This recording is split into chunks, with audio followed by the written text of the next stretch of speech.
ओम नमः शिवाय। शिव शिवाय नमस्तुभ्यम। हर हर महादेव। जय भोलेनाथ। पशुपतिनाथ की व्रत की पूजा में किस प्रकार से करनी होती है, क्या क्या सामग्री हमें चाहिए होती है, आज के इस वीडियो में हम वही चर्चा करेंगे और किन किन बातों का हमें सावधानियां रखनी चाहिए। तो सबसे पहले बात तो यही होती है कि पशुपतिनाथ व्रत की जो पूजा है सुबह के टाइम और शाम के समय दोनों समय की जाती है। शिवालय में जाकर की जाती है और 5 सोमवार तक पूजा की जाती है। 5वें सोमवार में इसका उद्यापन कर लिया जाता है। तो जिस भी शिवालय में आप पूजा करने के लिए गए हैं वहाँ पर आप इस तरीके से देखिए, यदि आप आसपास देखते हैं, जलहरी के आसपास देखते हैं किसी प्रकार की कोई भी फूल पत्ती आदि कोई भी प्रसाद पड़े हैं तो इस तरीके से अच्छे से साफ़ सफाई कर ले, क्योंकि इस तरीके से अच्छे प्रकार से शिवलिंग की साफ़ सफाई करने के बाद ही हमें उनका अभिषेक करना चाहिए, श्रृंगार करना चाहिए। कहीं कहीं पर मंदिर में हमें श्रृंगार को हटाने की अनुमति होती है, कहीं कहीं पर नहीं होती। तो आप इस तरीके से एक बार तो शिवलिंग का श्रृंगार अवश्य रूप से करना चाहिए।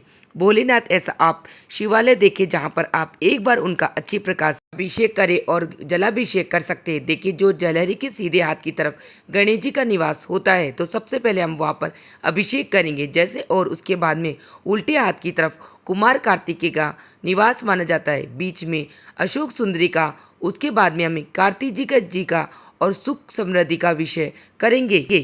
कटी बाग पे जहाँ पर नाग देवता लिपटे हुए हैं वहाँ पर माता पार्वती के हस्त कमल माने जाते हैं। तो उसके बाद में वहाँ पर जलाभिषेक कर दीजिएगा। उसके बाद हमें शिवलिंग का जलाभिषेक करना है और कहीं कहीं पर मंदिर में जो एक कलश लटकाया हुआ होता है जिसे हम जलाहरी कहते हैं, लगातार जल की बूंदें शिवलिंग पर गिरती है, वहाँ पर हम जल डालते हैं। और क्योंकि वहाँ पर भी शिव जी के 5 पुत्रों का निवास माना जाता है जो कि जल कीड़ा करते रहते हैं, उसमें भी हमें जल अर्पित करना है। यहाँ पर एक बात और मुख्य है, जब आप शिवालय पहुँचे तो हमें मंदिर पहुँचकर बाबा को प्रणाम चिन्ह धन्यवाद करना चाहिए, निवेदन करना चाहिए। बाबा पशुपतिनाथ भगवान का ध्यान करते हुए मैं संपूर्ण पूजन करना है, उनका नाम अवश्य लेना है।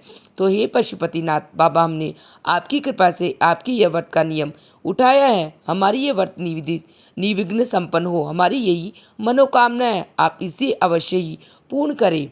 बाबा के बाद देखिए, नंदी जी का भी हमें विशेष रूप से जलाभिषेक करना है, क्योंकि नंदी जी भी भगवान का ही माध्यम है जिसके जरिए हमारी सारी बातें भोलेनाथ तक पहुँचती है। जब जो मूर्ति लगी है उनका भी आप जलाभिषेक करें, उनका भी आप भोजन करें।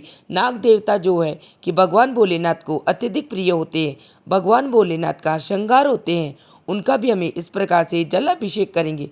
अच्छी प्रकार से हाथों से मलकर हम सभी का जलाभिषेक करा देंगे। हाथ में इस प्रकार कोई भी आप चूड़ी पहने हो उन्हें ऊपर की तरफ कर ले, अंगूठी ना हो जिससे कि घर्षण हो हमारे शिवलिंग के ऊपर। तो जिसे चूड़ी चाहे तो आप अलावा बांध भेज सकते हैं, या आप चूड़ियाँ पहनते हो तो चूड़ियों को थोड़ा ऊपर करके भी जलाभिषेक कराएं और उसके बाद में पंचांग से अभिषेक करें। ओम नमः शिवाय मंत्र का जाप बोल सकते हैं आप। तांबे के लोटे से हमें पंचामृत अर्पित नहीं करना है। अगर कोई भी सुविधा नहीं है तो आप टिफिन में किसी भी आप ग्लास में भी लेके गए हों उसी से आप अर्पित करें। उसके बाद हमें शुद्ध जल से स्नान कराना है। भोले बाबा को पंचामृत को हमें तांबे के लोटे में नहीं डाल करके अभिषेक नहीं करना है, हमें टिफिन में या आप किसी चांदी के बर्तन में लेके जाए, क्योंकि पंचामृत को हमेशा चांदी के बर्तन या स्टील के बर्तनों में डालना चाहिए। तो हमें भगवान महादेव का 3 बार अभिषेक करना चाहिए। तो पहले शुद्ध जल से अभिषेक करेंगे, फिर पंचामृत से अभिषेक करेंगे, फिर पुनः में शुद्ध जल से अभिषेक करना होता है। देखिए, इस तरीके से हम जब जलहरी पर हाथ फेरते हैं तो माना जाता है कि यहाँ पर देखिए माता पार्वती के दल कमल होते हैं। अगर आप हमारे भाग्य में कुछ गलत लिखा हुआ है तो माता की इस प्रकार से सेवा करने से माता वे भाग्य की रेखाएं बदल देती है और जो गलत रेखा होती है उन्हें समाप्त कर देती है। उसके पंचामृत से स्नान कराने के बाद हमें पुनः शुद्ध जल से स्नान कराना है। पंचामृत से स्नान कराने के बाद हमें शुद्ध जल स्नान अवश्य रूप से कराना, हमें अच्छे प्रकार से कराना है। यहाँ पर कुछ भी हमारी चढ़ाई की सामग्री नहीं रहना चाहिए। जल अभिषेक की संपूर्ण फल हमें तभी मिलता है जब हमें हमारी सामग्री की संपूर्ण सामग्री में साफ कर दे। एक प्रकार से हम भगवान भोलेनाथ को स्नान करा रहे हैं, उसके बाद में कोई भी सामग्री नहीं रहनी चाहिए। इसके साथ ही हमें बाबा का श्रृंगार करना चाहिए। तो पशुपतिनाथ भगवान का ध्यान करते हुए हमें यह पूजन करना है और शिवलिंग के पीछे से बैठकर ही हमें गैलरी के पीछे की तरफ ही बैठकर पूजन कर रही हूँ, क्योंकि उत्तर दिशा की ओर मुख करके हमें पूजन करना है। इस तरीके से थोड़ा सा जल आप अवश्य लेकर आए। अपने जो लोटा लेके गए हो पूजा का, उसमें शिवलिंग से लेकर ही हमें थोड़ा सा जल अवश्य अपने घर में लाना है। ये बहुत ही चमत्कारी जल होता है, घर में बरकत आती है, सुख समृद्धि आती है। कभी भी हमें जल का पात्र जो है हमें लेकर इसे खाली नहीं लाना है। इसके बाद बाबा का श्रृंगार करके अष्टदल गंध या चंदन से भगवान भोलेनाथ का अत्यधिक प्रिय होता है। इसे हम आपके पास सामग्री के अंदर अष्टदल गंध या चंदन है, जो भी है उसे भगवान भोलेनाथ का बड़ा ही खूबसूरत सा हमें श्रृंगार कर सकते हैं। बाबा को तो यहाँ पर हम ओम बना सकते हैं, त्रिपुर बना सकते हैं। तो देखिए, जो भी पूजा ने को जैसा भी श्रृंगार आता है, अपनी मन इच्छा से भगवान भोलेनाथ पशुपतिनाथ का वो ध्यान करते हुए हमें सुंदर सा श्रृंगार करना है। तो सबसे पहले हम गणेश जी के स्थान पर तिलक लगाएंगे, फिर कार्तिकेय जी, फिर माता शुक्शोनी और फिर माता के अष्टदल कमल के बाद उसके बाद में भगवान भोलेनाथ का श्रृंगार करेंगे। तो त्रिपुर बनाएंगे, त्रिपुर के बाद में हम ओम बना देंगे। इस प्रकार हमें भगवान का बड़ा ही खूबसूरत सा श्रृंगार करना है। त्रिपुंड बना देंगे। अष्टगज चंदन से अत्यधिक प्रिय होता है भोलेनाथ बाबा को। इसके बाद हम बीर गुलाब भी भोलेनाथ प्रभु की प्रिय वस्तु है, उनका भगवान पशुपतिनाथ का ध्यान करते हुए समर्पित कर देंगे। जो भी भोलेनाथ की प्रिय चीजें मिल जाती है वही सभी समर्पित कर दे। दुनिया में ऐसा कौन सा काम है जो पशुपति व्रत से नहीं होता है? सुकून से ऐसी कौन सी मनोकामना है जो इस व्रत से पूर्ण नहीं होती? आप निष्ठा भक्ति श्रद्धा के साथ अगर पशुपति व्रत करते हो तो आपकी अवश्य मनोकामना पूर्ण होती है। और इसके बाद जैसे भी यहाँ पर थोड़ी सी बस लगा देंगे, आपके पास जो भी भगवान महादेव की प्रिय वस्तु है वह सभी चीजें आप एक एक करके चढ़ा देना। बाद में गणेश जी, कार्तिकेय जी और माता अशोक सुंदरी और पार्वती माता के स्थान पे हम रोली और हल्दी भी लगा सकते हैं, क्योंकि आप सबको पता है कि भगवान महादेव के तो हल्दी नहीं चढ़ते, लेकिन माता के स्थान पे हम हल्दी चढ़ा सकते हैं। तो इस प्रकार हमें जितना सुंदर हम भगवान महादेव का श्रृंगार कर सकते हैं तो हमें श्रृंगार करते रहना चाहिए। तो इस प्रकार हम कुमकुम से तिलक भी कर देंगे। जी अशोक सुंदरी जी के स्थान पर वहाँ पर हम देखिए इस प्रकार से कुमकुम अर्पित कर देंगे। माता जी की जो हस्तकमल कमल है वहाँ पर भी हम कुमकुम अर्पित कर देंगे। अब समझो सुहागन स्त्री है वह सिंदूर भी अर्पित करे। कुंवारी लड़कियां है यहाँ पर कुमकुम अर्पित कर सकती है, रोली अर्पित कर सकती है। तो क्योंकि शिवलिंग में पूरे शिव परिवार का निवास माना जाता है तो आप उनका ध्यान करते हुए यहाँ पर पूजन कर सकते हैं। हल्दी अर्पित कर देंगे। हल्दी और कुमकुम सिंदूर भले ही हम यहाँ पर बाबा को अर्पित नहीं करनी है। यहाँ पर देखिए जो इस बीच में शिवलिंग जो पिंडी स्वरूप में है वहाँ तो भोलेनाथ का स्वरूप है। बाकी मैंने सभी का स्थान आपको बता ही दिया। अब एक हाथ को आपको टिश्यू पेपर से अवश्य पूछ लेना है। मंदिर में टिश्यू पेपर अवश्य रूप से लेकर जाए। हाथ पूछने के लिए कुछ चीज़ें ऐसी होती है जो बाबा को नहीं चढ़ती है, हाथ में लगी रह जाती तो समय जाने अनजाने में दोष लग जाता है। तो आप अपने हाथों को पहुँचते हुए पूजा जरूर करें। अक्षत अर्पित करें। अक्षत एकदम से साबुत होने चाहिए, बिल्कुल भी टूटे हुए नहीं होने चाहिए। पूजा सामग्री की शॉप पर भी मिल जाते हैं, पंसारी या की शॉप पर भी मिल जाते हैं, तो उन्हें यज्ञ पूजा वाले चावल दे दीजिए तो एकदम साबुत चावल आपको दे देते हैं। आपको पता है क्या पशुपति नाम का एक अस्त्र था जिससे राम ने रावण का वध किया था। तो पशुपति अस्त्रों या व्रत कभी खाली नहीं जाता, कभी भी निष्फल नहीं रहता। तो यहाँ पर देखिए बेलपत्र उसके डंडी को तोड़ लेनी है, उसके पर चंदन लगा करके या फिर ओम नमः शिवाय लिख सकते हैं, या फिर आप अपनी मनोकामना भी लिख करके अर्पित कर सकते हैं। बाबा को जो हम बेलपत्र अर्पित करते हैं एक अर्पित करते जाएंगे और एक एक अपनी मनोकामना बोलती जाएंगे और अपनी मनोकामना बोलते हुए चिकनी साइड से हमें अर्पित बेलपत्र अर्पित करना होता है। या आप बेलपत्र पे राम नाम भी लिख सकते हैं, क्योंकि भगवान भोलेनाथ राम नाम की माला भी जपते हैं। आप सिंपल तरीके से चंदन की तिलक करके अष्टदल कमल की टिक्की लगाकर भी चिकनी साइड से भगवान भोलेनाथ को स्पर्श कराते हुए हमें बेलपत्र ओम नमः शिवाय शिव शिवाय नमस्तुभ्यम इस मंत्र का जाप करते हुए हम बेलपत्र समर्पित कर देंगे। एक बेलपत्र पर रोली लगाकर गणेश जी के स्थान पर, कार्तिकेय जी के स्थान पर और माता अशोक सुंदरी के स्थानों पर इस प्रकार रोली से तिलक लगा करके भी बेलपत्र समर्पित कर सकते हो। लेकिन भगवान भोलेनाथ पे आप जो बेलपत्र समर्पित करते हो उसके ऊपर आपको चंदन लगाना अवश्य। आप ओम लिख सकते तो बहुत अच्छी बात है, नहीं से आप चंदन की टिक्की तो जरूर ही लगाए। एक पत्र इस प्रकार नंदी बाबा को अर्पित कर दें, ऐसे अर्पित कर देंगे। इस पूजन है क्योंकि पशुपतिनाथ यहाँ पर पशुओं का विशेष महत्व है, तो इसलिए नंदी बाबा का भी हम पूजन विशेष महत्व रखता है। इस पूजन में बाबा को जितने हो सके आप बेलपत्र अर्पित किए 7, 11, 21, 51, 108 जितने कर सकते हैं आप उतने बेलपत्र भगवान भोलेनाथ को अवश्य चढ़ाई। लास्ट वाले बेलपत्र पर आप कुछ अक्षत रखकर अक्षत भी अर्पित कर सकते हैं बाबा को। शमी पर पत्र अर्पित कर दे। धतूरे के फूल मिल जाते हैं तो धतूरे के फूल समर्पित कर दो। आपको जो भी भोलेनाथ की प्रिय वस्तु है जो जो मिल जाती है वह सभी ओम नमः शिवाय या शिव शिवाय नमस्तुभ्यम का जाप करते हुए भगवान भोलेनाथ को आपको समर्पित करना है। आप लोगों को सफ़ेद आग का फूल मिल जाता है तो भगवान भोलेनाथ को सफ़ेद आग का फूल समर्पित कर सकते हैं।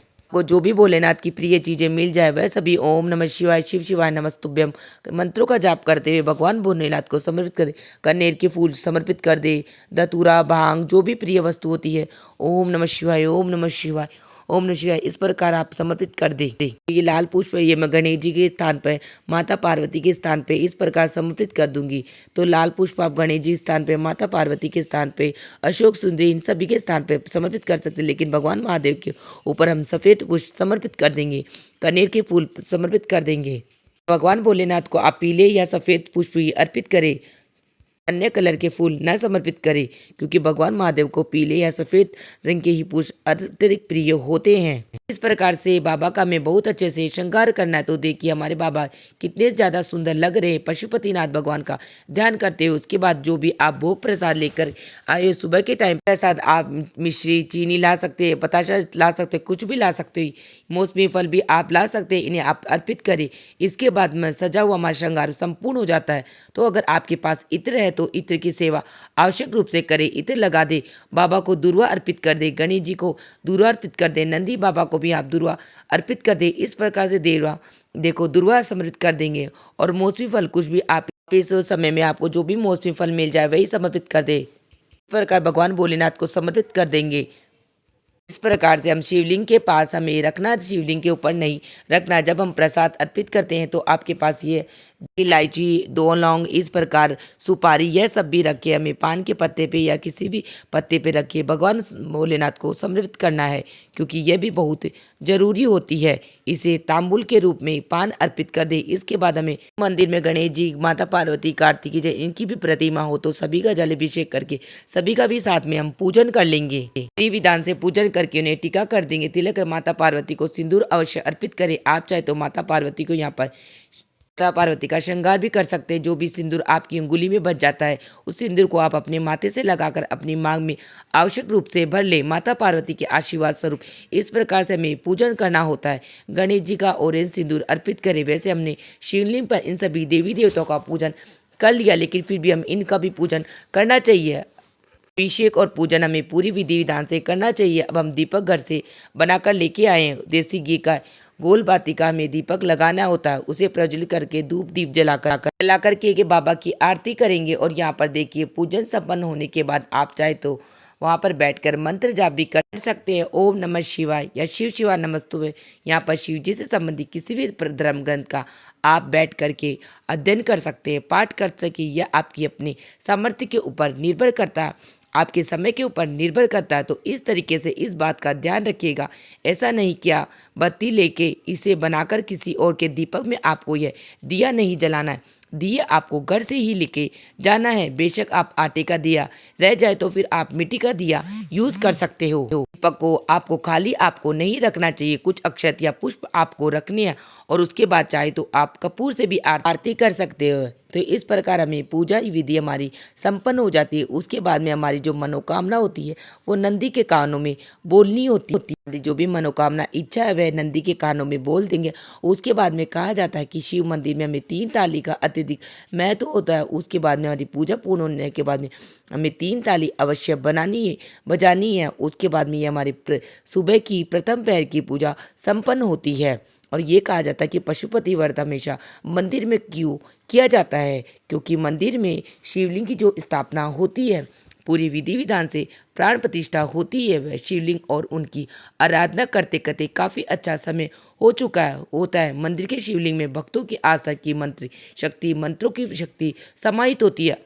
अगर कोई ऐसी समस्या है कि आप मंदिर नहीं जा पा रहे तो बेलपत्र के पेड़ के नीचे बैठकर भी आप यह पूजन कर सकते हैं, या फिर घर के पूजा स्थल में भी आप कर सकते हैं। परंतु इस पूजन से हमें पूजा का संपूर्ण फल नहीं मिलता। संपूर्ण फल हमें तभी मिलता है जब हम शिवालय जाकर के ही पशुपति व्रत की पूजा सुबह और शाम की पूजा करते हैं। तो इस तरीके से बाबा की हम आरती करेंगे और प्रार्थना करेंगे। एक ही शिवालय में जाना होता है, हर बार शिवालय नहीं बदलना होता है, शिवलिंग का अभिषेक करना होता है। आप इन व्रतों को चाहे तो कभी भी किसी भी सोमवार को स्टार्ट कर सकते हैं। सावन में इन व्रतों को शुरू किया जाता है तो बहुत ही ज़्यादा शुभ रहता है, क्योंकि सावन में बाबा भोलेनाथ तो पितृलोक में निवास करते हैं।